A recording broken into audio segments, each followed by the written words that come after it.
You're listening to the Vibrant Happy Women Podcast, Episode 0. Welcome to the Vibrant Happy Women Podcast, stories of vibrant women living happy lives. And now your host, Jen Riday.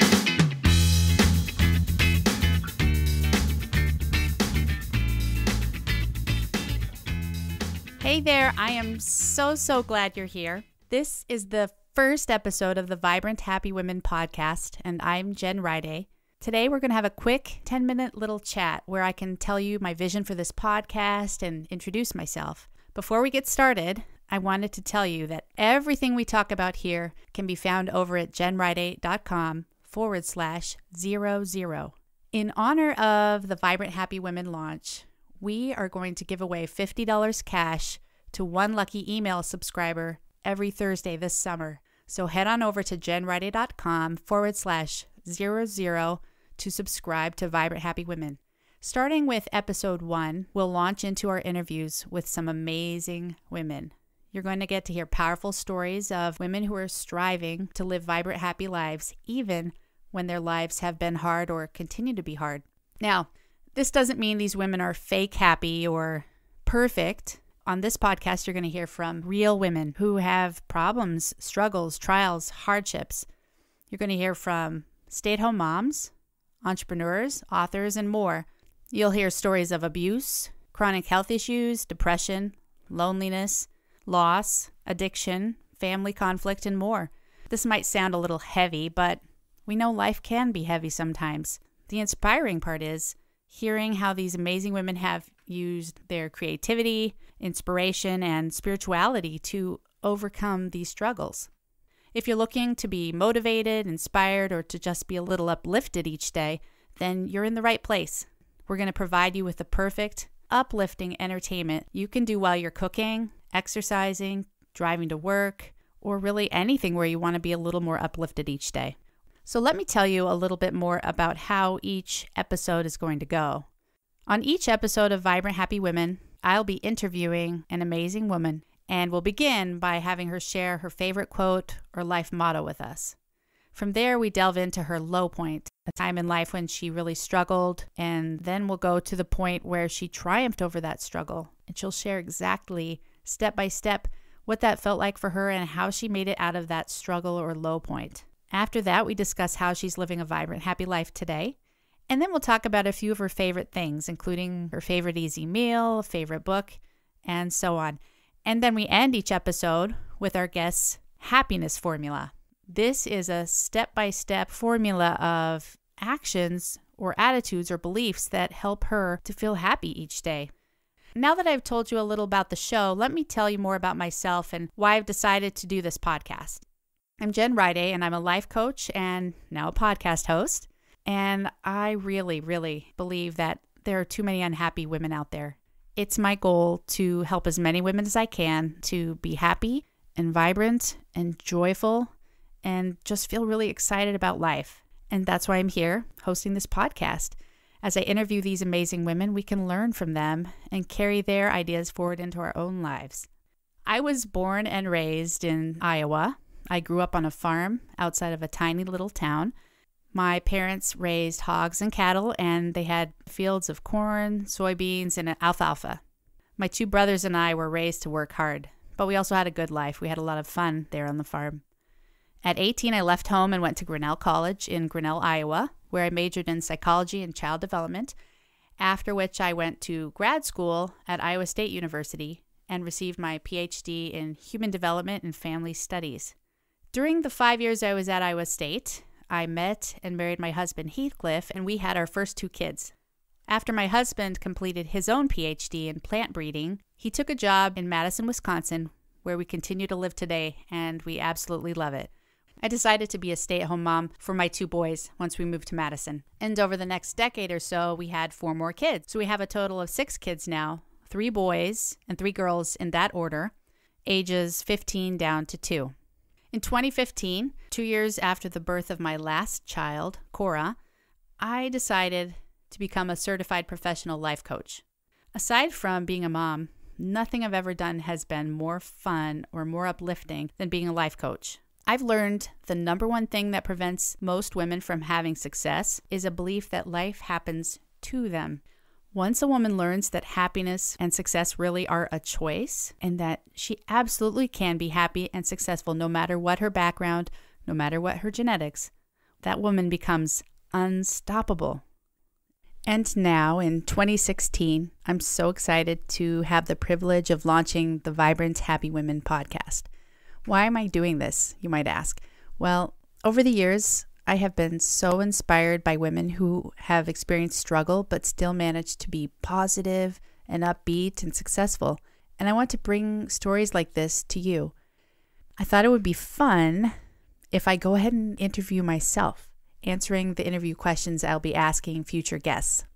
The first question is to share a favorite quote.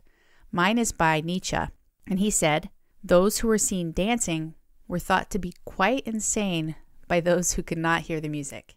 I love this quote because it means you have to listen to your inner voice, your intuition, and follow that.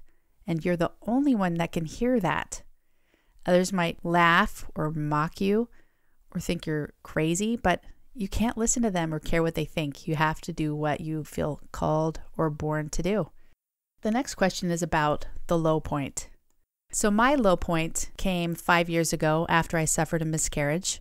I was tired. I was physically really tired. I had 5 kids. I had had this miscarriage and I just felt lousy.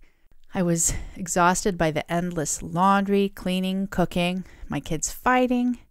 Also, we have 6 extremely high energy kids, and also they're extremely stubborn and opinionated.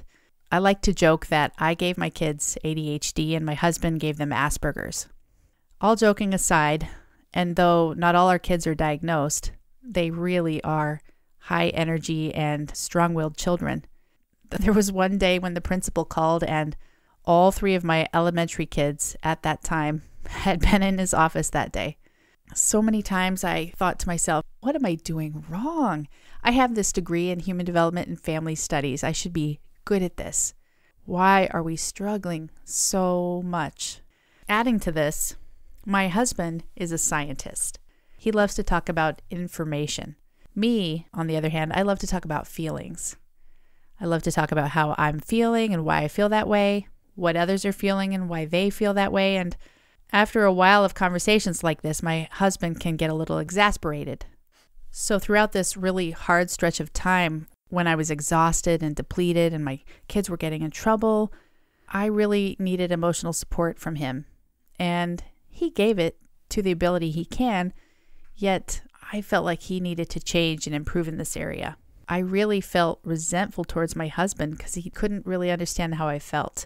I remember sitting at my kitchen table one morning, just thinking, meditating, and praying, and I experienced a big aha moment. I realized, gosh, I've been unhappy for a while now. I'm just going to take charge of my life and create my own happiness, whatever that means. And so I began a journey to take charge of my happiness, doing all the things that truly made me happy. For the first time ever, I let go of the shoulds that society gave me, and I started to focus on me. I attended regular yoga classes. I took walks every morning. I made healthier foods that my kids might not necessarily love, but that nourished me. I spent time with friends, and I would even take some weekend trips to visit friends and really have time to replenish myself. From that moment on, I no longer blamed other people for my happiness or lack thereof. I realized I can be happy independent of anything else happening in my life as long as I take the time to keep my cup filled. Slowly but surely, I started to see more of the good in my children and in my spouse. They weren't so bad after all. I had just gotten to a point where I was only seeing the lack. When we take care of ourselves, truly filling our cups and spiritually feeding ourselves the things that we need, connection to God, connection to self, connection in nature, connection with friends, we feel so much more positive and joyous about life. So that was my low point and my journey out of there. And I continue to go forward and focus on nourishing myself. When there are times I start to feel annoyed or sad, I put the focus right back on self-care and fill my cup back up. The next section of the interview flow is about favorite things. And I've listed some of my favorite things over on the show notes page for this episode at jenriday.com/00. The final question is, share your personal happiness formula. My happiness formula includes getting enough sleep, exercising daily, eating clean, spending time in nature, prayer and meditation, and connecting with the people I love. When I do all those things, I feel balanced and happy. In future episodes, our guests will answer those questions. We get to hear each woman's journey through her low point and her triumph out of that low point, and then hear some of her favorite things, including favorite easy meal or a book that she recommends for us. And on our next episode, you'll get to hear from Alyssa Parker, mom of Emily Parker, who was killed in the Sandy Hook shooting in 2012. Alyssa has such an inspiring story of how she has made it through the loss of her daughter and is able to say that she truly is living a vibrant and happy life again. Come on over to jenriday.com/1 to find that episode. And don't forget to subscribe to the Vibrant Happy newsletter for your chance to win $50 every Thursday. Thank you so much for joining me, and I'll see you on the next episode. Take care.